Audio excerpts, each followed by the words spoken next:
আসসালামু আলাইকুম everyone, কেমন আছেন সবাই? আশা করি সবাই খুব ভালো আছেন।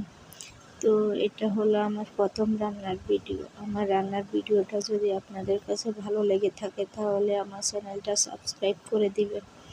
আর এরকম আরও যদি রান্নার রেসিপি চান তাহলে কমেন্ট করে আমাকে বলবেন, তাহলে আমি নতুন নতুন আরও রান্নার রেসিপি আপনাদের সাথে শেয়ার করব। তো আজকে আমি রান্না করতেছি মুরগির কলিজা ভুনা। তো কীভাবে রান্না করতেছি তার পুরো রেসিপিটা আপনাদের কাছে বলতেছি। প্রথমে পেঁয়াজ, রসুন, আদা, জিরে, লবণ, হলুদ, মরিচ সব কিছু, লং, এলাচি সব কিছু দিবেন। দিয়ে কিছুক্ষণ নাড়াচাড়া করবেন মশলাটাকে। কিছুক্ষণ নাড়াচাড়া করার পরে যখন দেখবেন মশলা থেকে তেল উঠে আসে তখন মুরগির কলিজাগুলো দিয়ে দিবেন। মুরগির কলিজাগুলো দিয়ে দেওয়ার পরে কিছুক্ষণ নাড়াচাড়া করবেন।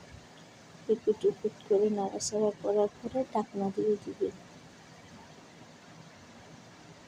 ঢাকনা দিয়ে 5-10 মিনিটের মতো রেখে যখন পানিটা উঠে আসে শুকিয়ে যাবে তখন আবার কিছু পানি দিয়ে দিবেন। আবার কিছু পানি দিয়ে নাড়াচাড়া করবেন। নাড়াচাড়া করে আবার ঢাকনা দিয়ে দিবেন। ঢাকনা দিয়ে এবার 10 থেকে 15 মিনিটের জন্য ঢাকনা দিয়ে রাখবেন। তারপর ঢাকনা সরিয়ে যখন দেখবেন একটু পানি শুকিয়ে আসছে তখন আবার নাড়াচাড়া দিবেন।